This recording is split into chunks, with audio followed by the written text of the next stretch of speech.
Hello, everybody, and welcome to another episode of JavaScript Jailbird. Today on our panel, we have Amy Knight. Hey, from Nashville. AJ O'Neill. Yo, coming at you live from the darkest of dungeons. Purple. I don't know, it looks pretty purple, so I don't know how dark it is. Sort of purple. And that's Steve Edwards. Hello from Portland. I'm Dan Shapir from Tel Aviv in Israel, and today we have two guests on our show, so double the fun. We have both of them are from Sentry. We have Priscila, correct? Yes, correct. Hey, all. Thanks for having me.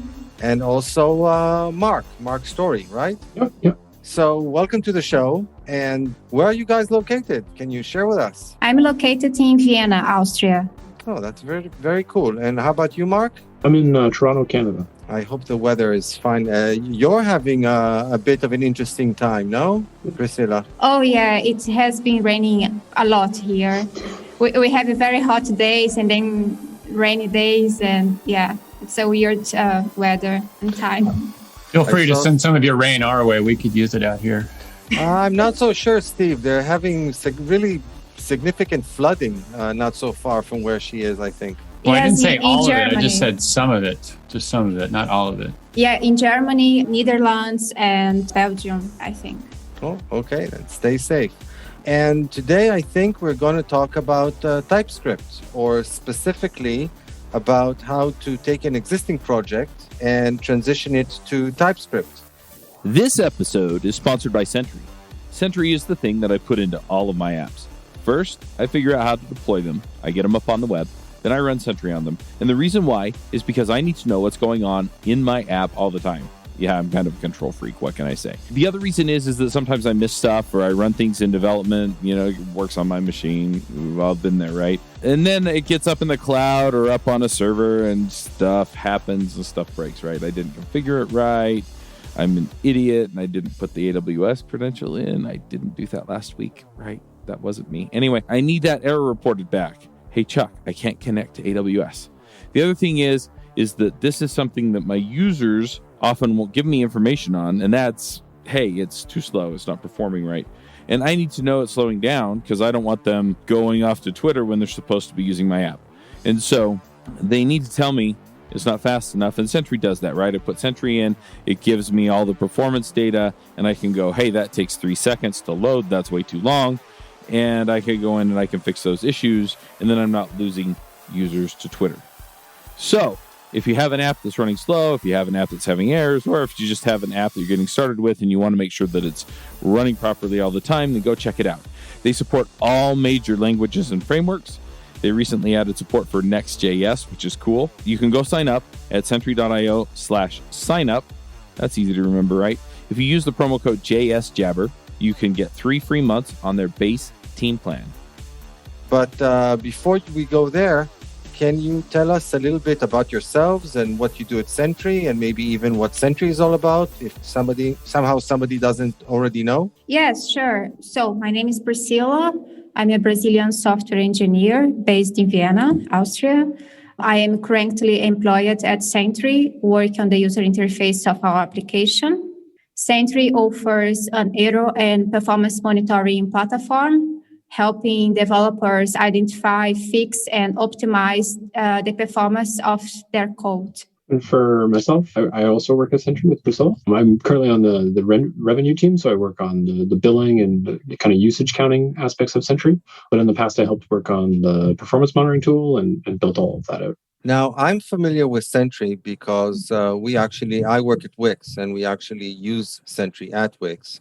But can you tell us a little bit about what Sentry is, if somebody doesn't actually know what it is or isn't familiar with it? Sure. Sentry is a crash reporting and performance monitoring tool.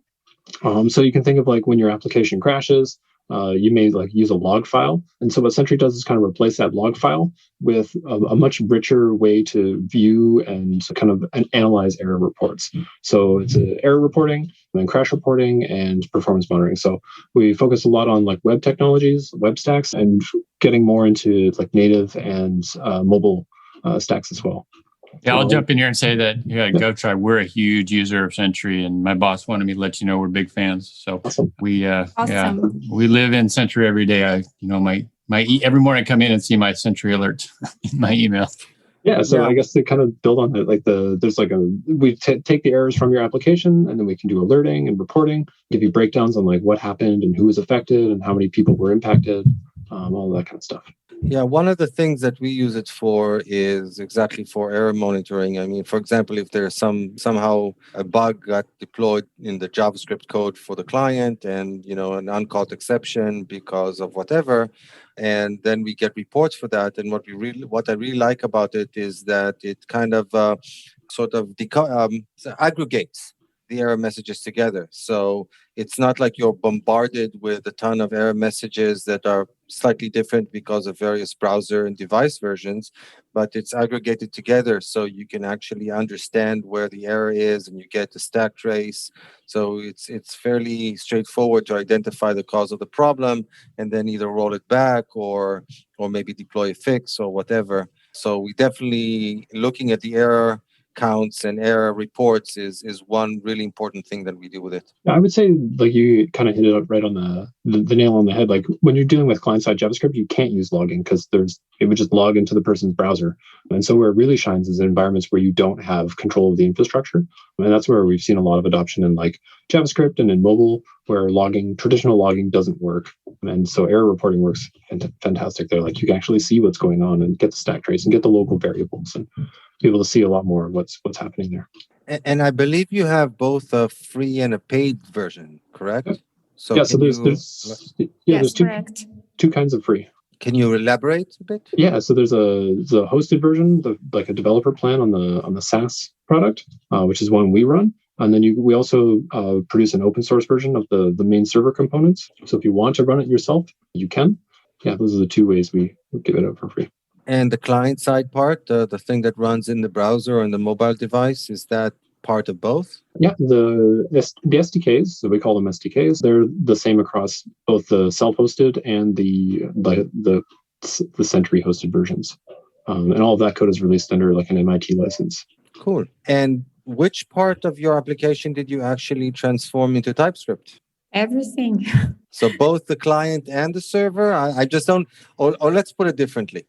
What was originally written in JavaScript that you transformed into TypeScript? Or do you also have parts of your application stack that are written in some other programming language that you didn't touch? So we converted our client side to TypeScript. And the JavaScript SDK had been migrated to TypeScript before. And so we used that kind of experience to build on and like migrate the front end of the product as well. So I think it might be worthwhile to start with the why. I mean, you had a working JavaScript implementation. I assume it was working. And there's a famous developer saying that if it ain't broke, don't fix it. And yet you decided to fix it. So my primary question then to begin with is, given that you had a working JavaScript implementation, why did you feel the need to rewrite it effectively in TypeScript? Because TypeScript would bring a lot of benefits to Sentry. For instance, several classes of bugs could be detected and eliminated during compilation. We could improve the developer experience through editor integrations such as IntelliSense, faster code navigation, and inline compiler feedback. We could reduce the need for API documentation as type notations help produce self-describing code. TypeScript has also an active community.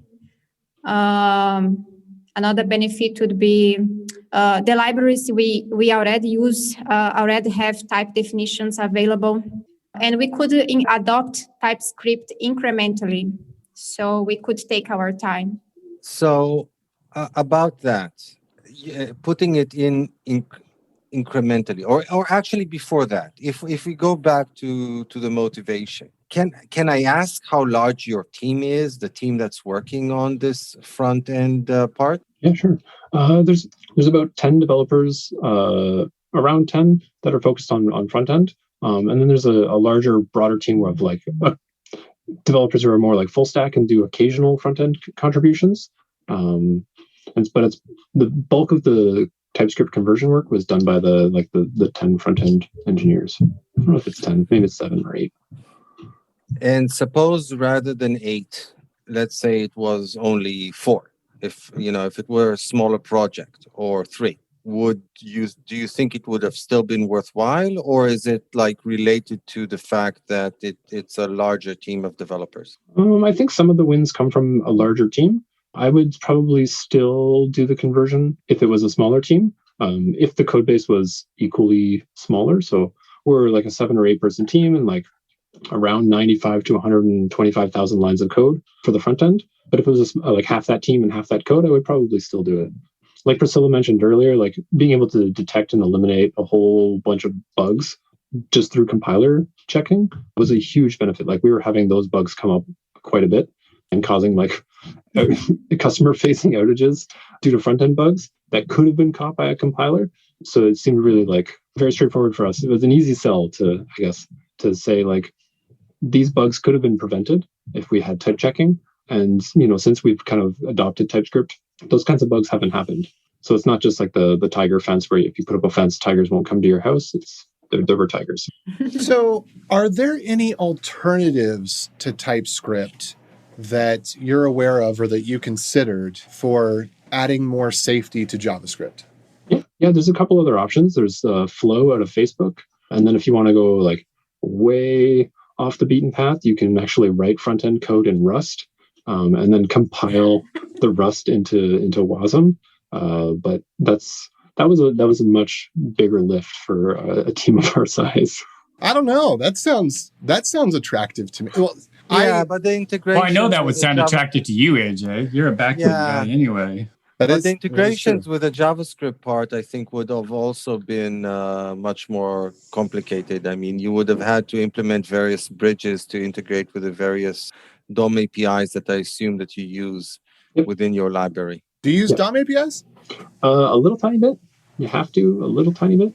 Like you have to use like local storage, and you have to use some like basic event handlers just to get the React app kind of set up. We also, Sentry is a fairly old application in terms of React app? Yeah, Sentry is a React app. Holy moly. Yeah. I thought it was like a little logging facility. Yeah, little. It has a fairly big front end. So the front end is the piece that we move. So that's like your issues view and like your timelines and lots of charts. So you're not talking about the code that you insert into the browser to capture the browser logs. No. You're talking about the application that's the back office, well, not back office, the front office, the side office for the person that's viewing. Yep. Yes, So this exactly. is not what's being delivered to customers. This is what a customer views to see results from what's been delivered to customers. I totally missed that. So you probably said it. it's not the SDK. So we call that the SDK, is the piece we give to our customers, and they integrate it into their application. And then when their application breaks, it sends data to Sentry. We're focused on like this conversion project was for the front end of Sentry. So that's like the admin panels and all the like dashboards and reporting and all the error reporting views. All that kind of stuff. Okay. Yeah, because I was looking at your blog post, and it's got like the graph starts at 1,000 JavaScript files and goes down, and it's 0 TypeScript files and goes up to 2,000. And I'm like, what in the world does a logging utility need 2,000 files for? No, it's a React application. Okay. Well, it can be really small files, AJ. If you bundle them together, 5 gigabytes of NPM, all left pad. Yeah. Is even. Just do that 10,000 times. Oh, no. One question I have, so when you guys decided to do this, I'm curious because I hear a lot of people kind of like they don't have a lot of test coverage, and so they think that this is going to be really helpful with that. So I'm curious like what your unit test coverage is and kind of what your end-to-end test coverage is before you decided to do this. The test coverage is hard to quantify. JavaScript is not great at giving coverage numbers, and the coverage tools we've been using weren't great. Okay, I'm sorry, I kind of interrupted there. No, that's fine. So you have like you can't even quantify like your unit test coverage, or are you just doing end-to-end tests? Oh, so we do like JavaScript unit tests, but we don't track the coverage numbers over a long period of time. Okay. And then we also do acceptance tests, like the browser automation tests. but we primarily use that for visual regression and like very light amounts of like interaction testing. So I guess like the question that I'm trying to get at is like, do you think that this was a like replacement for that in any way, shape, or form, or not necessarily? No, I think it would be fairly reckless to replace your test coverage with TypeScript. Good. Like, assume that the compiler can replace all of your testing is a reckless decision. Yes, I think. thank you. Thank you. Dang, we were talking about TypeScript, and I was hoping to get rid of writing tests. No, I so much think for that idea. You still need to write tests for like, does the application work? The compiler will tell you that you have not divided like any strings by the number 2, or like you haven't added a string to an object, making a nonsense string. But what the compiler can't tell you is if it does the right thing. All it can tell you is like you didn't, add a string to a number anywhere where you would get a result that doesn't make sense. So I'm curious about that. I mean, like in reality, like how many additions of strings and objects did you actually have in your code? Or let's put it this way. You said that it eliminated a whole class of user-facing errors. Mm-hmm. And, while I get static typing, I am wondering what kind of errors in particular you saw that were eliminated. Mm-hmm. Like, yes. For example, you try to access a property of an object, but the object is undefined. So TypeScript will yell at you and you will see that it's an error and you have to fix it. I think it becomes most valuable when you're dealing with optional properties or optional objects, like things that haven't been loaded. Say you're waiting for a request to resolve and you just assume you could make the error that you assume that it's already loaded or that the property is always defined. And like Priscila said, like it could be undefined. And TypeScript forces you to handle all of those scenarios first. By the way, beside React itself, were you also using some sort of store, or were you primarily using React itself? Like hooks or stuff like that. We started using hooks now after the conversion, finally. But we have some state management libraries in our code bases, such as Redux. Please correct me, Mark, if I'm wrong.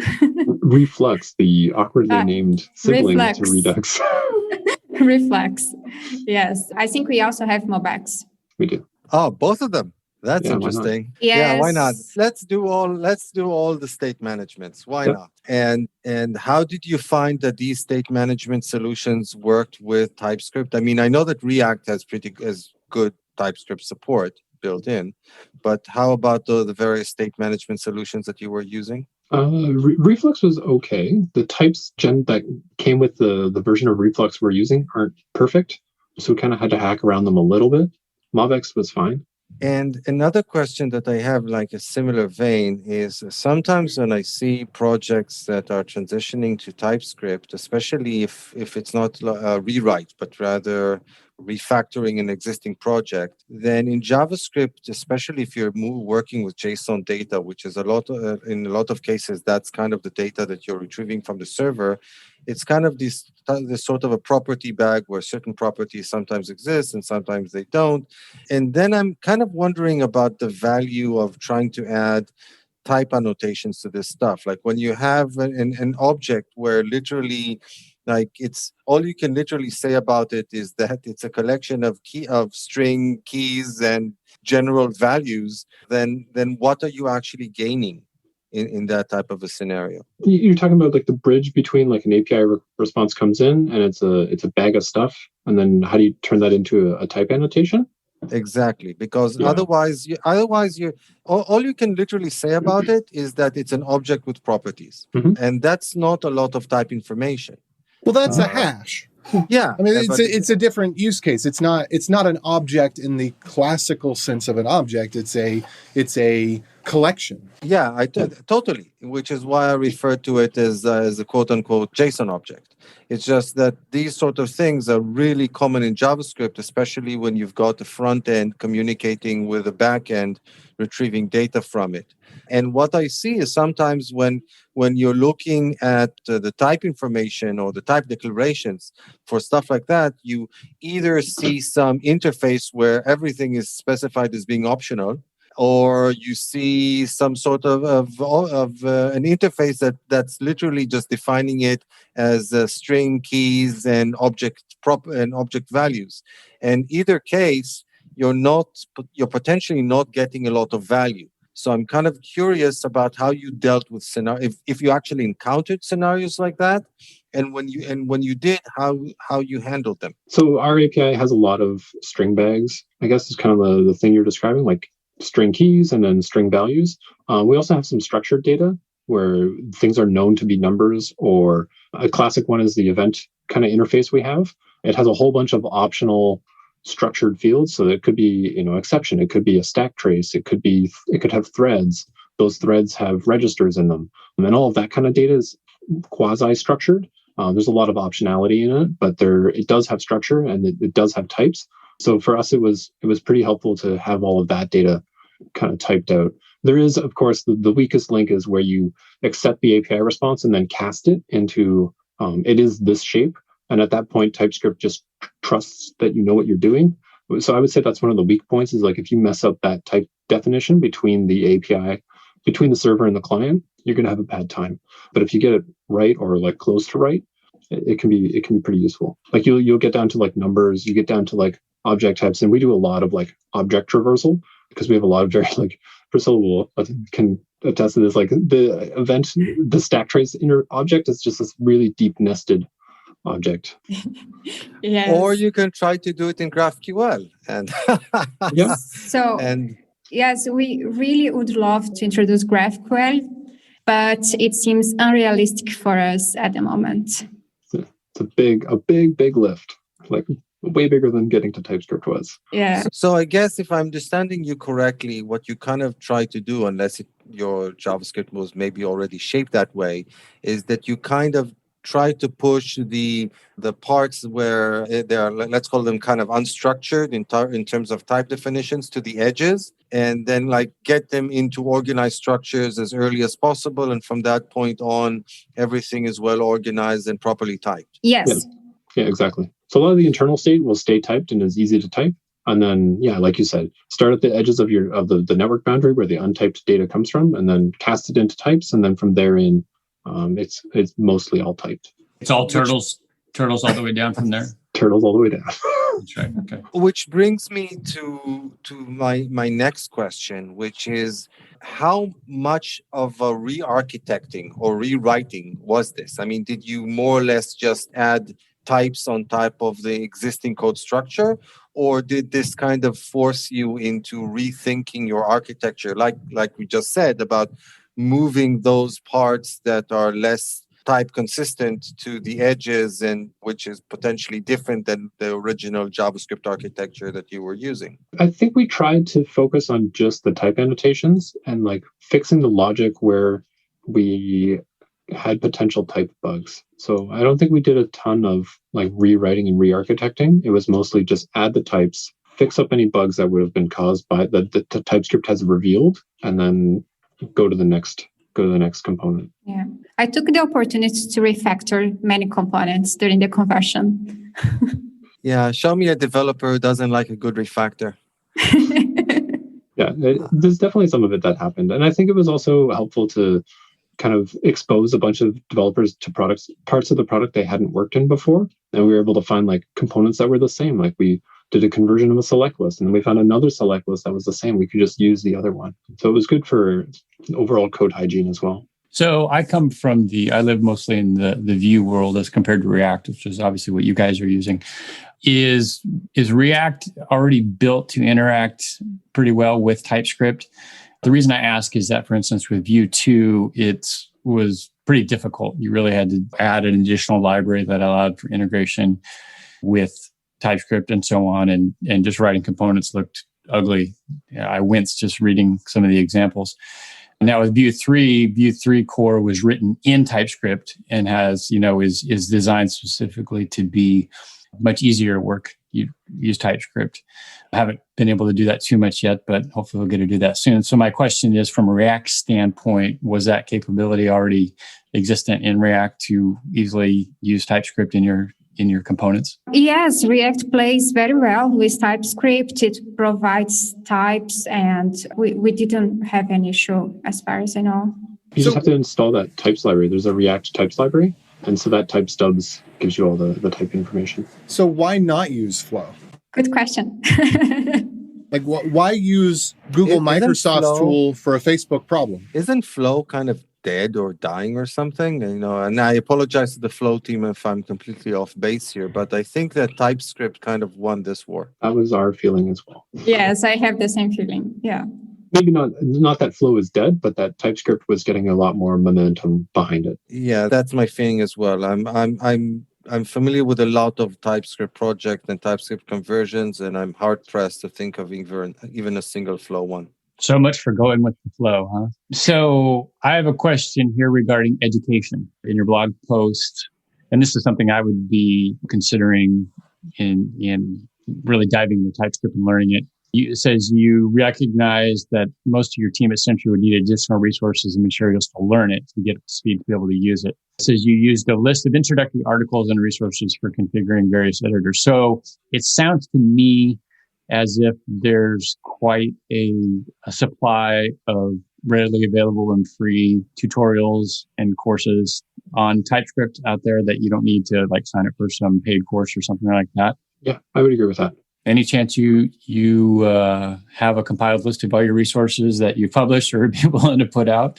I don't have it on hand. What about off the top of your head? No, I'm kidding. No. But you just had a list that said, okay, here's a good list of resources. Walk through these, and this will give you a good start to learning TypeScript. Yep, and I think another thing we did was help people get their editors set up, and that was a big win for people to see the value that they were getting out of it, that they could get out of TypeScript, was being able to get the auto completion, being able to get the compiler warnings in line. And that was a really good piece of leverage to get people on board, because we never mandated that people had to write TypeScript. We just kind of gently showed everyone here's all the good stuff you get with TypeScript, and here's how to write it. And then during code review, we would go back and help people who needed help, or they could drop into the front end channel in Slack and then, ask for help that way. And we would do pairing sessions. So more the carrot than the stick approach, what it sounds like. Big time, yeah. So I'm going to take a wild guess that did you standardize on one editor? No. Okay, so people could use VS Code or WebStorm or whatever they choose to use. Vim. We don't even talk about Vim or Emacs or any of that. Well, there's no reason to talk about Emacs. Oh, okay. Sorry. Notepad++. There you go. No, but seriously, text. Do you have some good resources for getting the editor set up? Because I imagine VS Code, it's you click the button. Did you want to install TypeScript for this? Yeah, okay. Right? Is there anything else you do? But what about the other? Or do you have some resources this is how to get rid of all the annoying things? It's terrible when autocomplete completes when you meant to hit enter to end the line, and then it's boom, complete. Stuff like that is just, it's one of the reasons I don't use a lot of the autocomplete tools, is they complete at exactly the wrong time, which happens a lot. So they're too complete of a tool. Is that what you're saying? Yeah. Well, and I used tab 9 for a bit too, and I found the same thing. It's yes, it saved me headache on some really repetitive tasks, but then it caused headache on non-repetitive tasks. And now we have the GitHub one. What's it called? Yes, GitHub Copilot. Exactly. I am having the exactly same issue at the moment. It all the time suggests some wrong stuff, and it's really annoying. It's like having an automatic paste out of Stack Overflow, isn't it? Yes, exactly. Yeah, going back to your question around editor setup, the VS Code setup was fairly straightforward. We did some changes in the TypeScript config to work with people's editors to make that straightforward. And then for the Vim users, we kind of just shared Vim configs. I'm one of the Vim users, so I would just share my configuration with the other folks on the team. If they're a Vim user, we all know each other. So, could you put up a blog post or share that config. Because what I find is that Vim, one of the reasons Vim is scary is because of the Vim elitists. Because they're like, I'm going to give you a plugin, but I'm not going to turn any of the options on. But I am going to give you a 30-page document that tells you about the options in the most excruciating and non-colloquial detail. And so at the end, it's like, oh, okay, all I needed was these 3 options. And then I could have been happy and I could have told other people and they could have been happy. But it ends up being the I don't want to call it elitism because I don't think that people are elitist. I think that they're just in their own bubble and it's weird. But I'm not one of those people, in case you can't tell. Like, I'm the stupidest Vim user you'll ever meet and I love it. So I pasted a link for my Vim files. That's the Vim config I use. That's like my personal configuration. We'll put this in the show notes here. Yeah, the other folks on the team, they all have their Vim configuration posted online. I can find links to those too if you want to see what other Sentry Vim users look like. But yeah, we just kind of share things around. I would say the magic one for getting all the TypeScript goodness out is the COC plugin for Vim, and that one does a lot of the heavy lifting. The COC, is that the Python library that does the autocomplete? So COC is an atrocious stack of technologies. It uses all the VS Code plugins and it allows you to bridge into them through the LSP connection. So through the language server protocol, it talks to that. So Vim talks to the language server protocol that COC runs, and then COC just uses all the VS Code plugins. Okay. Also, I understood some of what you said, and it sounded really atrocious. It works. This is how things generally work, though. Every language has a language server, and so it actually makes sense to put more of the plugins in the language server and less of the plugins in the editor, because then you can have more specific tooling for the language, and the editor can get more benefit with less mucking around. I think it's also beneficial for like code sharing between VS Code and Vim. So the people who are building language support only have to program up to the language server protocol. They don't have to worry about like how it integrates with Vim or VS Code or PyStorm or all of those editors. I don't know. Maybe that's atrocious, but it doesn't sound that atrocious. Anyway, it's not the thing I was thinking it was. There's something where it's like a big Python bundle. Anyway, I also included most of what my Vim config is there if you want to check it out. But it will not hold a candle to anything you do because it's the most vanilla basic settings to just have stuff work without any trickery or magic or having to learn deeply. When I went freelance, I was still only a few years into my development career. My first contract, I was paid $60 an hour. Due to feedback from my friends, I raised it to $120 an hour on the next contract. And due to the podcasts I was involved in and the screencasts I had made in the past, I started getting calls from people I'd never even heard of who wanted me to do development work for them because I had done that kind of work or talked about or demonstrated that kind of work in the videos and podcasts that I was making. Within a year, I was able to more than double my freelancing rates, and I had more work than I could handle. If you're thinking about freelancing or have a profitable but not busy or fulfilling freelance practice, let me show you how to do it in my Dev Heroes Accelerator. Dev Heroes aren't just people who devs admire, they're also people who deliver for clients who know, like, and trust them. Let me help you double your income and fill your slowdowns. You can learn more at devheroesaccelerator.com. So with apologies to the multitude of Vim programmers out there and users, I'd like to pull us back to the process of your migration. What was your process like? I assume that one of the first things that you probably did was to get the type definition files for React itself and Mobix and all the libraries that you were using. And then from that point on, I assume you moved on to your own code. How did you go about it? Did you essentially make everything any and then gradually work your way down? Or did you work on a specific file and just transform it to TypeScript? What was your process like? So we converted our files incrementally, and we had a strategy. First, we worked on towards education. Second, we had to stop adding JSX files, otherwise the conversion will take longer and potentially would never finish. And third, the conversion. So in this phase, all the new work and features was already written in TypeScript, and we would only need to convert a certain number of files, so the rest of the files to TypeScript. But I would say that the education was the key here. So essentially, you kind of put a halt on adding new features and functionality for the duration of the conversion process? No, So, no, that's why but it took us so long. But you just said that you were not adding new files into the project. No, we weren't adding new JSX files. So once we got people there was a period where there was a mix of like new files being written in TypeScript and new files written in JavaScript. And for us to be able to like finish, we knew that we had to stop writing new JavaScript files because eventually we would just keep pushing the completion bar farther and farther away. So one of the first, like once we got the rough education in and it had done some conversion and got people kind of mostly convinced, was chasing people down in pull requests and suggesting they rewrite the code they've written in TypeScript, or just, do another follow-up pull request where you convert this to TypeScript.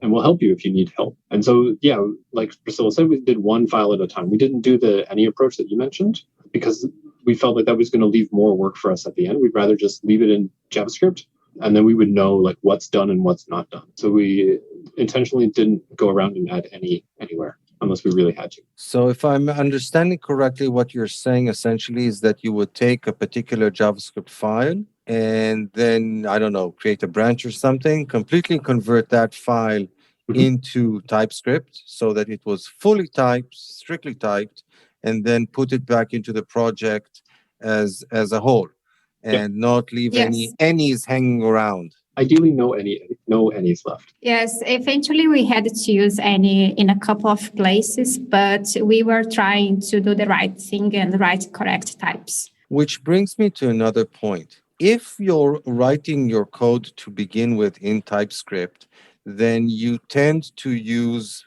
paradigms and approaches which work well with type specifications and type annotations. But JavaScript in and of itself is notoriously dynamic with regard to the data structures that it uses. So if and I've seen situations where people take a simple piece of JavaScript code and then have a really difficult time trying to come up with the appropriate type annotations for it. And that's kind of like the reason that TypeScript keeps getting new features in order to describe some of these. But like you can call them convoluted scenarios, but in JavaScript, they're actually totally reasonable. It's just that when you're trying to associate static types with them, that they become really difficult to describe. So how did you deal with these scenarios? Are these the cases where you just left it as any, or did you re-architect the implementation to be more type-friendly, let's call it? Or what was your general approach in such cases? Or maybe you didn't even encounter such cases. I don't know. I would say we did a bit of both, like both being re-engineering things so that they were easier to type. And then also we have a few like very large unions where TypeScript has this nice feature where if you have a field that can decide what the subtype is, you can kind of list that field and give it a fixed value and then give all the permutations of that field. And then they have different subtypes. So if you have like a vehicle that has a type, and then maybe it's a motorcycle or a car or a monster truck, and those three vehicles all have different properties, you can type them based on like a discriminator field. And then we had a lot of that. So we have a lot of like really big unions that use a field to decide what shape it is. But we didn't have a ton of highly dynamic code. Like React lends itself very well to like an immutable data structure flow. So all your setup, all your state updates, all of the like your props that come into your components are immutable, and then your state changes, you're supposed to copy objects versus like mutate them in place. So React lends itself well to being fully typed, which is nice. And was there like a certain point in time where you told people from this point on, you're not allowed to write any new JavaScript files. From this point on, you're just allowed to write TypeScript files? I never formally said that. We never said that. It was more of an implied threat. Suggestion. Is that it? I think everyone wanted to see it happen. Yes, it was a natural choice as they started seeing the benefits of TypeScript. Everybody loved using TypeScript. Yeah, still today, until today. And how long did this entire transition require? How long did it take place? 18 months. Wow. What was again the size of the project, more or less? It's around 100,000 lines of code. Yeah, so you say 1,100 plus files. Yeah, but we never. So one of the other constraints we had given to us from VPs and stuff was we weren't allowed to stop delivering features. So we weren't allowed to stop project work. We weren't allowed to stop product work. We just had to keep going. And so this conversion process, one of the reasons it took so long is we didn't use any very often. And then we also kept delivering new features the whole time through. Look, obviously, or let's put it this way, given that it seems that you're really happy with the results, to the extent that you're willing to talk about it, I assume that at the end of the day, the contribution to dev velocity was a very positive one. But undoubtedly, during the transition process, there was a significant overhead. I mean, in addition to the development of new features, to fixing bugs and whatever, you also had this overhead of working, translating your code from JavaScript to TypeScript.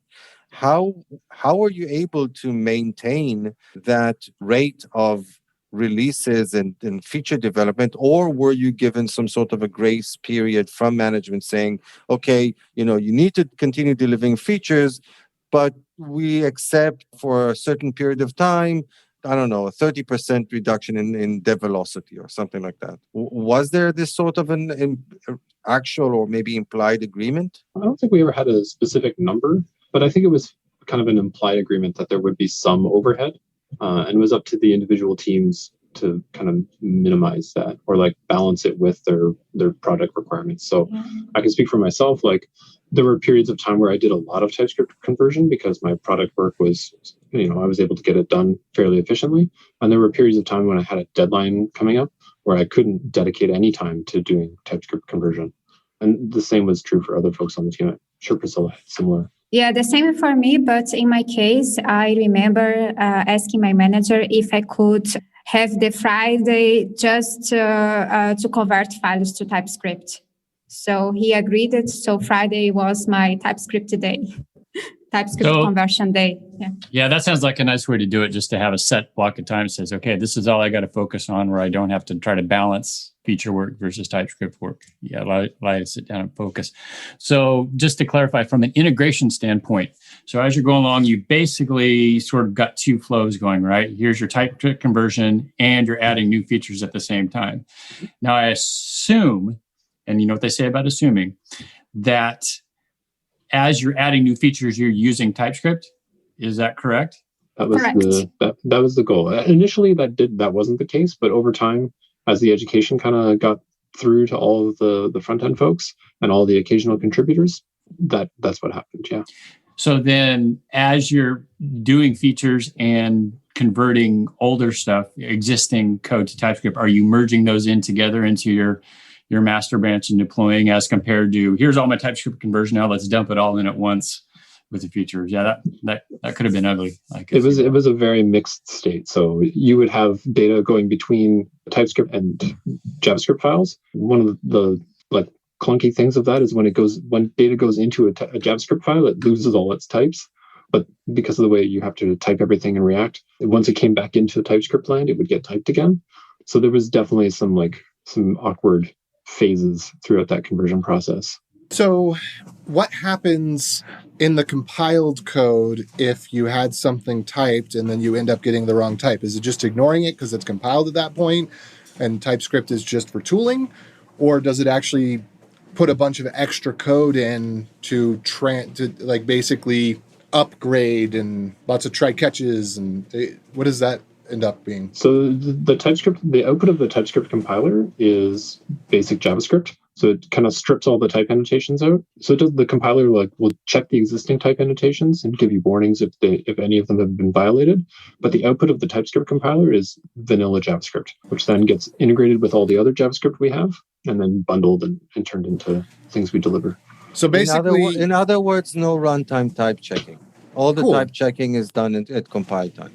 Yeah. Well, that's awesome. So basically, you're enhancing your linter, but you're not complicating or slowing down the code that goes into the browser. Not any more than doing exhaustive type checks requires you. So if you have an object that can be null, undefined, or one of many different types, and you want to see if it's a number or do math with it, then you have to check is this actually a number before I do the math on it? Those kind of type of checks, or if you do a type guard expression in TypeScript, which allows you to kind of disambiguate a union. So say you have a cat or a dog and you want to turn it into a cat, you have to use what's called a type guard, which allows you to say because it's got a very long tail, it's a cat. So that becomes runtime code. And the compiler also can use it as a type check. So some of your type guards and type checks will be left behind because they are runtime code, but all of the compiler and type annotations get stripped out. And I could also theoretically argue that to a certain extent, it can actually make your code faster.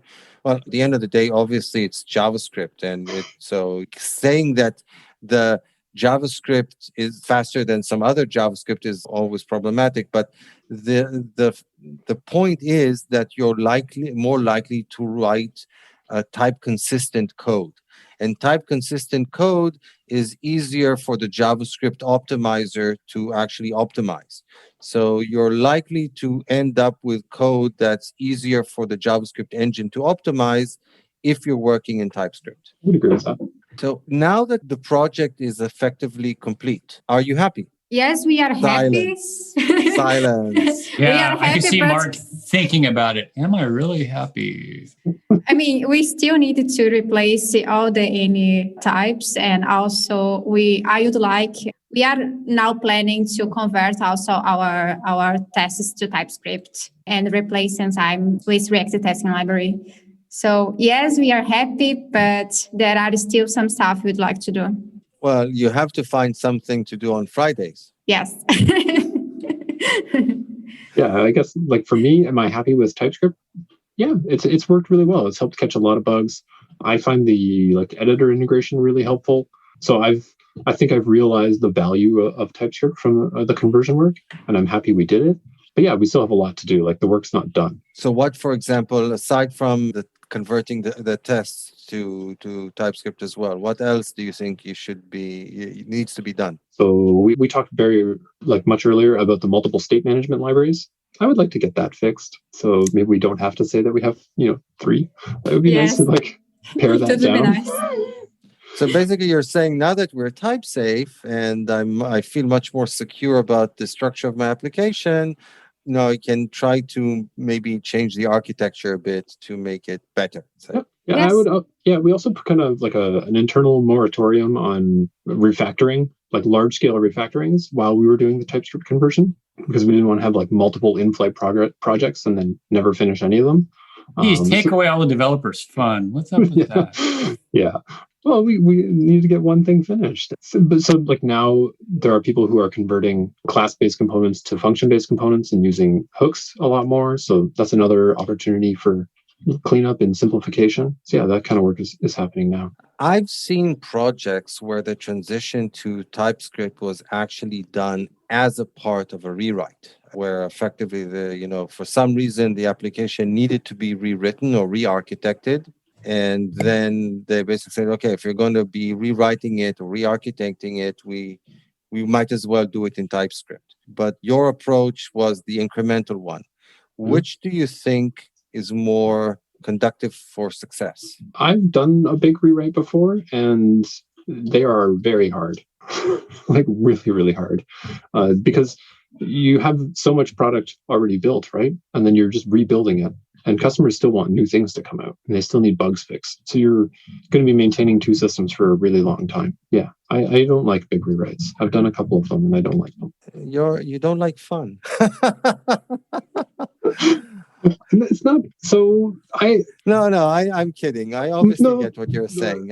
We love rewrites with the false assumption that we can throw the old stuff away, which always ends up to be much more difficult than we anticipated. I think a lot of times people think that they can. The reason the code is ugly or hard to maintain is because of bad technical decisions, and a lot of times the product is just inconsistent and kind of strange. And all of those weird warts in the code are actually features and bug fixes that have kind of accumulated over time.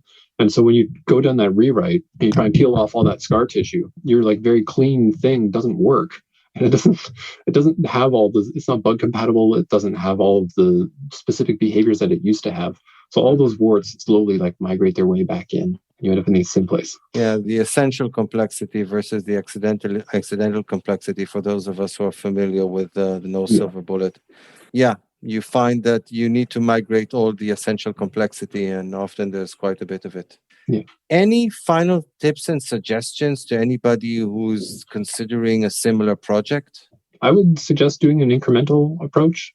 figure out how to straddle both the TypeScript and JavaScript worlds, and then do it piece by piece. There are better tools now as well. Like there are some tools that can read JS doc comments and turn them into types. So if you were in a position where you can leverage those tools, like try them out. They weren't around when we started. We actually had a few episodes back, we actually had Gil Tayal talking about the possibility of using JSDoc effectively, even as a bit of a replacement for TypeScript by specifying type information inside JSDoc comments, motivation being primarily for backend code to avoid the need for a build step or a compilation step. For front-end code, you kind of need it anyway for the bundling stuff and things like that. But for the backend stuff where you know that you're just targeting a specific version of Node, for example, and you don't need bundling, then foregoing the need for a compilation step can be really attractive. So that's worth mentioning. How about you, Priscila? Do you have any final comments and suggestions for anybody who's looking at considering implementing a similar type of a project? So I would also go for the incremental approach. I think it's more, it takes longer, but it's worth it because in the end you have a better types in your application, and yeah. Cool. Okay. So anybody have any final questions or thoughts or suggestions before I push us to picks? Okay, then let's go with picks. Hey, folks, if you love this podcast and would like to support the show, or if you wish you could listen without the sponsorship messages, then you're in luck. We're setting up new premium podcast feeds where you can get all of the episodes released after Christmas 2020 without the ads. Signing up will help us pay for editing and production, and you can go sign up at devchat.tv/premium. Amy, would you like to start with picks? I was trying to think off the top of my head. So a while back, an old coworker bought me the book Inner Engineering. And I hadn't really picked it up, but I found the audiobook and started listening to that last night. And it was really good. So that is going to be my pick. Cool. How about you, AJ? Give me just a second here to get the old VS Code picks page warmed up and ready. So the first thing that I'm going to pick is the design pattern of await catch. Because what I see in most code is try await. And try await results in code that reads from left to right to top. And ideally, we want code that reads from top to bottom with very little left to right, and certainly not bottom to top. Meaning, a code block should not require you to read back upwards to then read downwards, which is what try await ends up doing. But if you use await catch, meaning that you understand the promise aspect, which is all of what async await is built on, then you can write code that is very slim and digestible, easy to read, easy to reason about, and less likely to result in errors. And I have a little post. It's currently a gist, and I'll link to the gist, but I'll probably update it to be an actual blog post showing the differences between the try await approach and the await catch approach. And I just hope that people who are writing JavaScript will take a look at that so that they have code that is easier for themselves and others to reason about. Above and beyond that, let's see. I actually didn't come up with other picks this week, so I will just say, if you're interested in following my video code tips, you can do so on Beyond Code, which I'm giving the links to Facebook, YouTube, and Twitter.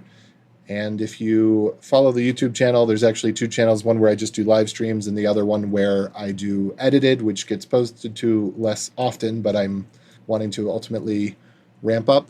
And that will be my picks for today.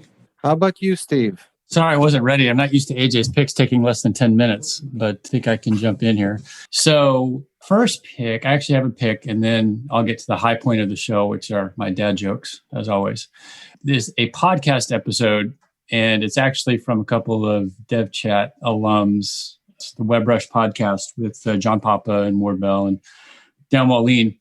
And I was listening to this driving home from vacation the other day, and it's episode 142. It's an episode with a guy named David Neal, and he goes by the name Reverend Geek.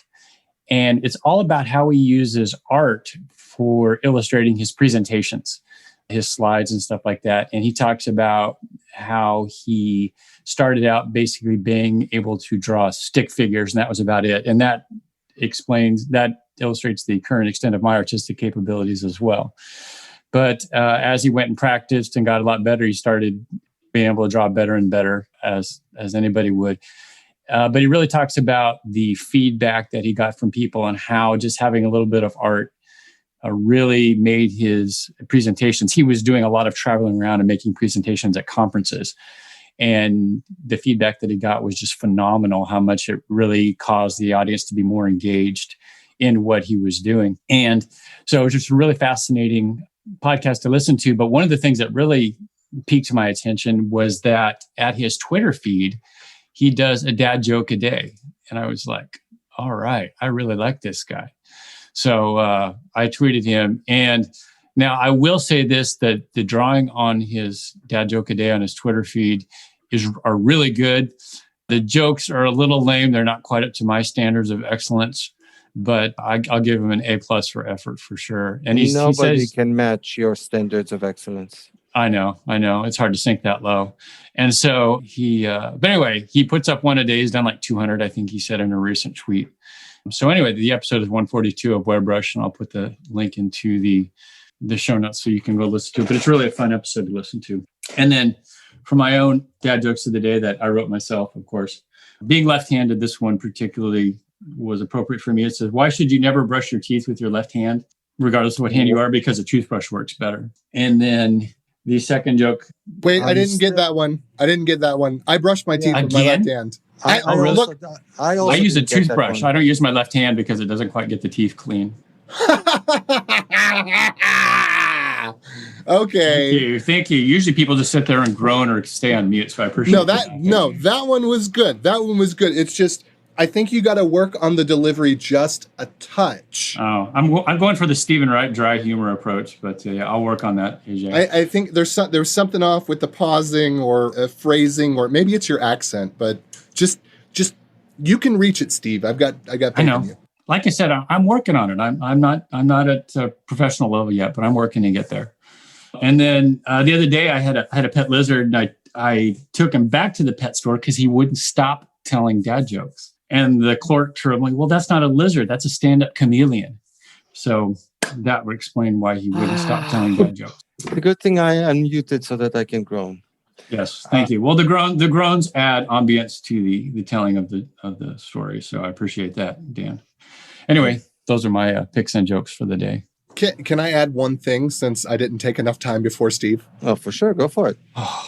One of the most underrated repos on GitHub, sitting at 21 stars presently, is Markdown slides. This is amazing. I don't know how not everyone knows about this. I think I do. That sounds familiar.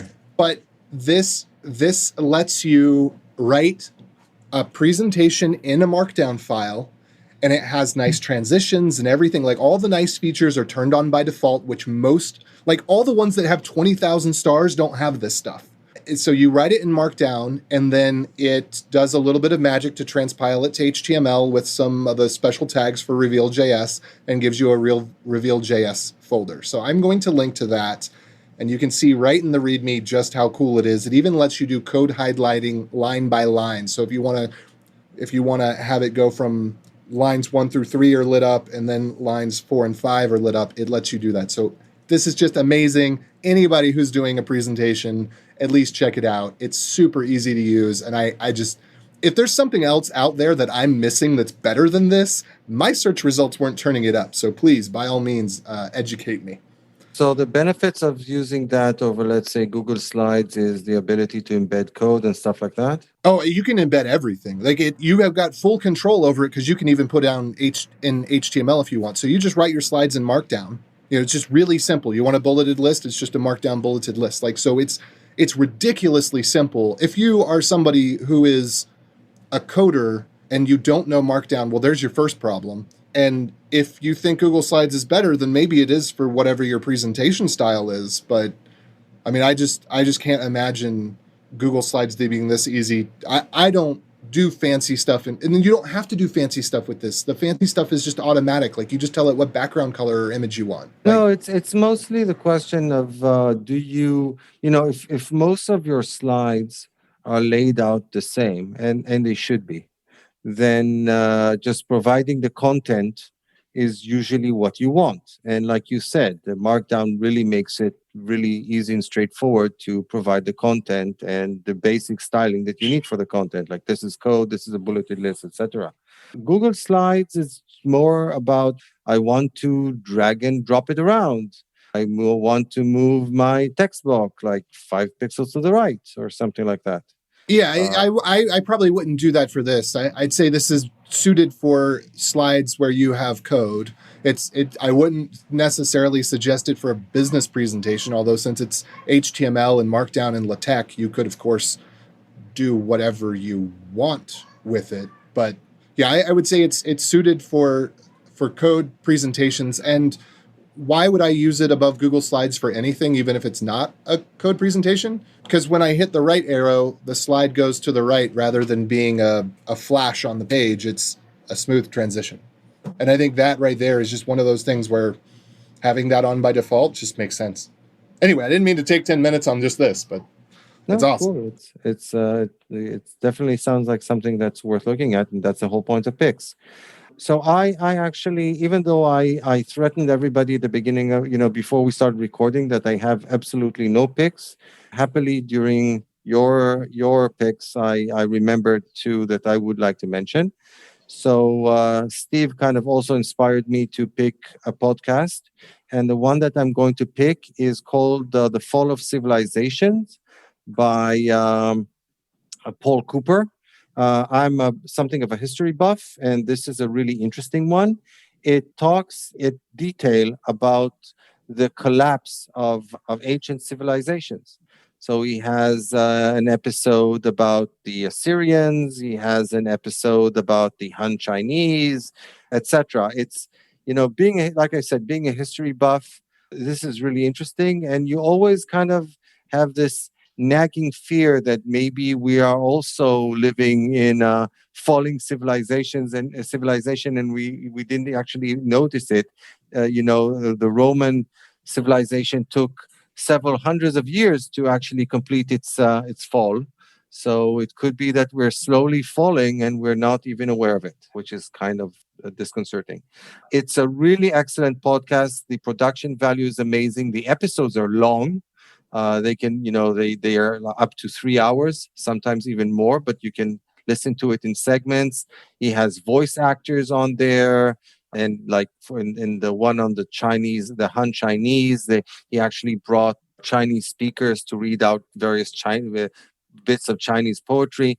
I found it to be really, really interesting, and I really recommend it. I think it's a great podcast.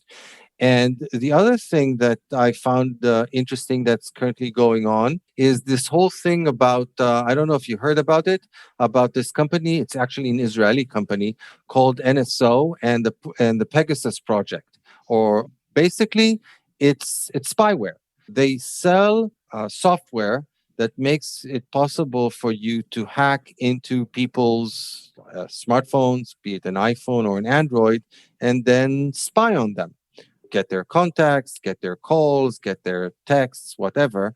And it turns out that various governments have been using this to spy on, journalists, their opposition, etc. Which, if you come to think about it, it's really not surprising. And I find it kind of amusing that people are really shocked about it.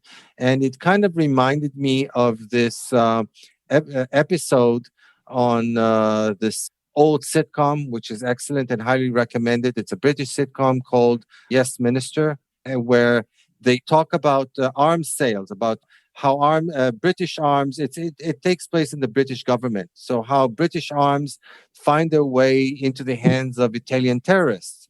And the minister there expresses shock and dismay that something like that could happen. And his secretary basically tells him, well, look, when you sell arms, then people who have money will probably get them. And so it's totally not surprising that when you're selling software on the market for government that can enable governments to spy on people, that governments will actually use the software to spy on people. And so yeah. So it's interesting to see the shock and dismay of something that's wholly expected. But the problem there is that whichever side of the aisle you're on, the other side of the aisle is going to say it's a conspiracy theory, especially because some of the stuff is so outlandish and so the truth is more difficult to believe than fiction. Well, I don't know if the reality is that almost any government would be able to justify spying on somebody. That guy's a terrorist. We need to spy on them. And then the lines get blurry. And for some governments, the definition of who's a good guy and who's the bad guy doesn't necessarily match yours. And, it's let's put it this way. I wouldn't work at this sort of a company, but I'm kind of surprised over the shock and dismay that a lot of people are expressing. Let's put it this way. Anyway, that would be my second pick. And now moving on to our guests. Priscila, do you have any picks for us? Yes, I'd like to recommend a very nice library called D&D Kit. Recently, we had to introduce drag and drop in 2 places in our application at Sentry. And this library is amazing. It's very light. It's very easy to use, to customize, and they have an amazing documentation. Cool. That sounds really interesting. How about you, Mark? Do you have Yeah, I got 2 quick things. One is a book by Edward Tufte. I don't know if I'm saying his last name right, but it's called Beautiful Evidence. It's a book I bought. I haven't read it yet, but I read his other books on. They're all on designing data visualizations, and he's fantastic. And then the other one is the code completion for Vim. Yeah, so I'll share that because if you're a Vim user and want to have code completion like the VS Code folks have, this is a good way to do it. Cool. Maybe AJ will start using code completion again. But you just got to tell me, how do I make it so that it only code completes when I hit a button that I wouldn't normally hit, like tab or enter? There is a way to do that. You have to set up the key binding. Anyway, if anybody wants to get in touch with you guys, either to talk about TypeScript or Sentry or whatever, what would be the best way to go about it? Oh, anyone can contact me on Twitter anytime. What's your handle? So my Twitter, it's Priscila Web Dev. Cool. I can write it here. We can post. No, we will put it in the show notes. So please just, type it in. But I think most of our listeners will be able to figure it out. How about you, Mark? What would be the best way to contact you? Twitter's a good way. And I'm Mark_story on Twitter. Cool. So thank you guys for coming on our show. I think this was really interesting and also very informative. I think that there are a lot of companies out there that are either thinking about a transition to TypeScript or have actually started that transition to TypeScript. Maybe they've tried and failed and maybe thinking about it again. So I think that any information about how to do it successfully, which apparently you have, is really cool and useful. So thank you for coming on the show and sharing it with us. Thanks for having us. Yeah, thanks for having us. Okay, then. In that case, thank you to all our listeners. And that's the wrap. Adios. Bye. Bye. Adios. Bandwidth for this segment is provided by CacheFly, the world's fastest CDN. Deliver your content fast with CacheFly. Visit CacheFly.com to learn more. So, how does it feel when you play Roll Up to Win with Tim Hortons? Buy a hot or cold beverage using the Tim's app and find out. Roll in the app for a chance to win prizes ranging from free coffee and donuts to a Universal Orlando resort vacation or a sweet car. Oh, don't forget the TV. And this year, every roll is a shot at a $1,000 daily giveaway drawing for 2 $500 prizes. Roll up to win and get treated by Tim's. No purchase necessary. Account registration required. 50 U.S. and D.C. 18 plus entered by 4/2/23. See rules at rolluptowin.com for free entry and full details. Void in Florida and where prohibited. Surgeons keep our hearts beating. They do the amazing. Help save lives. And so can you. Your CSL plasma donation can help create 24 critical life-saving medicines that can give Grandpa the chance for his heart to swell when he meets his new grandson, or give a bride the chance for her heart to skip a beat on her wedding day. Every plasma donation helps more than you know. Do the amazing. Help save lives. Donate today at your local CSL Plasma Center and be rewarded for your generosity.